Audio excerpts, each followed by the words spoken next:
Во територијалната противпожарна единица во Куманово недостасуваат дури 33 пожарникари помалку од законски предвиденото, но покрај помалиот број проблем, вели првиот човек на градот Димитриевски, е што во државата нема ниту средства за нивно плаќање.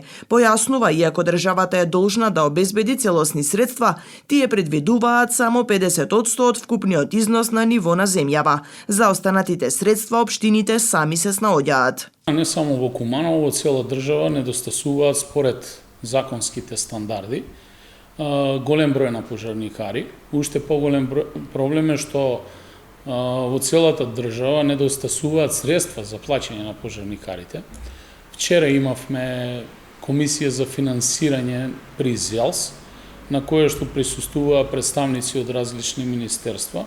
Ги образложивме нашите аргументи, каде што на ниво на Македонија, иако државата е должна преку Министерството за одбрана да обезбедува финансиски средства за исплата на плати на вработените во противпожарните единици, тие обезбедуваат само 50% од вкупниот износ на ниво на државата, додека останатиот износ го обезбедуваат општините од сопствените буџети.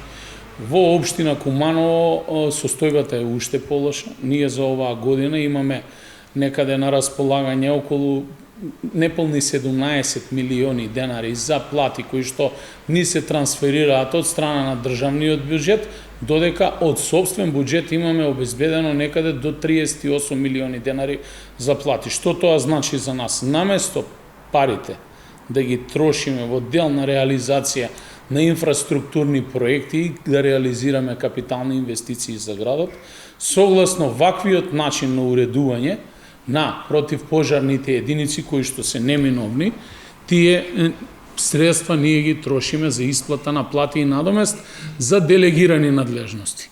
Тој посочи дека општините преку ЗЕЛС бараат од владата во најкус рок да ги исплати средствата. Во спротивно ќе побараат од единиците да излезат на протест. Противпожарните единици, вели, се соочуваат и со стари возила, но сепак пожарникарите одговараат на предизвиците.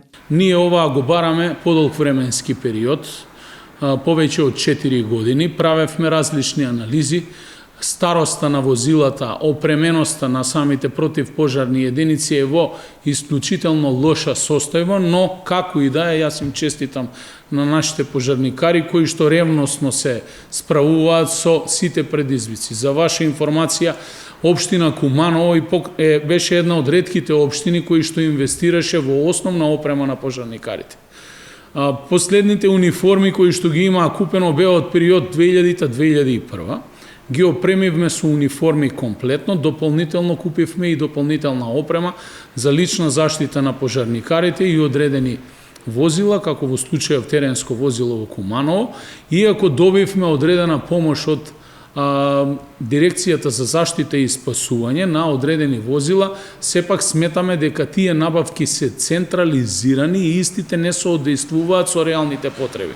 Зошто? Иако имаме испратено во неколку наврати и до дирекцијата и до владата барање, дека имаме потреба од обезбедување на возило со специјална скала, сепак ние добивме само еден пикап со цистерна и пумпа со висок притисок, која што не ни е најнеопходна во моментов, туку имаме потреба доколку не дај Боже во иднина избие пожар на некоја од висококатниците, ние ќе се соочиме со проблем да чекаме на подршка, да ни дојде помош, најверојатно од Скопје, бидејќи според мои информации во Македонија има само едно такво возило. Значи, состојбата во противпожарните единици е екстремно неблагодарна и гледајќи ја состојбата во државата како енобно се покачуваат плати, само иницијативно на самите функционери, сметаме како ЗЕЛС дека ќе беше многу подобро решение доколку истите тие средства беа пренаменети за опремување на противпожарни единици и за многу други многу попотребни работи.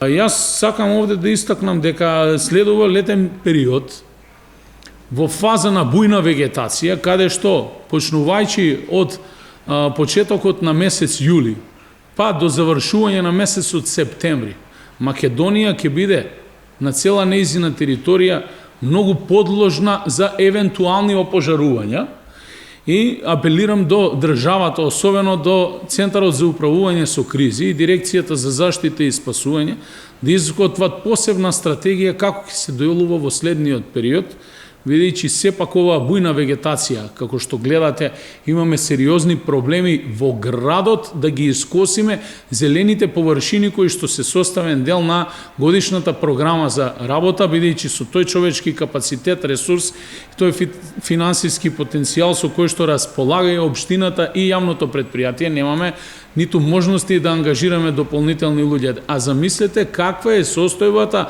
во руралните или во шумските предели на државата, што значи дека Македонија ова мора да изнајде начин да го превенира за да не биде доцна. Единицата од Куманово по потреба интервенира и во соседните општини од североистокот.